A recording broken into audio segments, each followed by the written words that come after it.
The campaigns for presidential elections in Uganda haven't been peaceful. Police and soldiers have blocked political opposition candidates on the roads.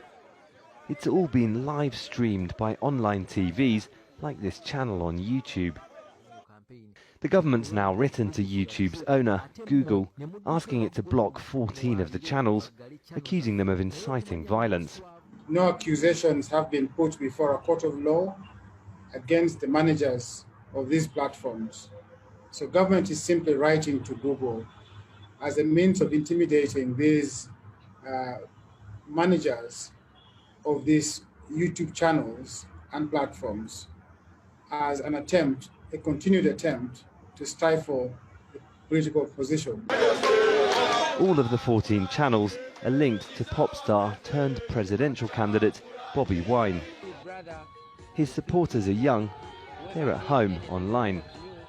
And the platforms provide an opening for opposition in a country where the government controls access to much of the traditional media.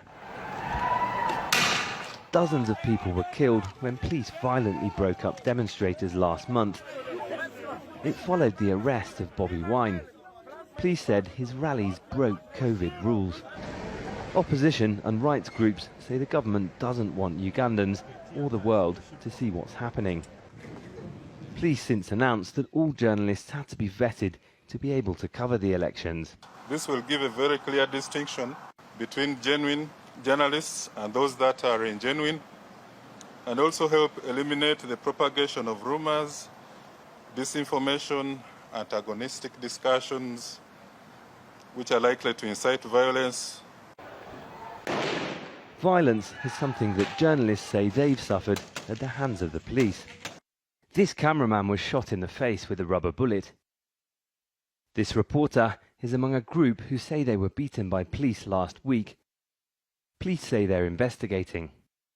Press groups say the government's now trying to prevent foreign journalists from coming to cover the polls. Lots of journalists are wanting to come into Uganda to cover this election. And what we've seen is that many of those journalists who have applied for accreditation have been left waiting for days, for weeks for that accreditation to be processed. In some cases, journalists who have entered the country have even been deported. The government blocked social media services during the last election.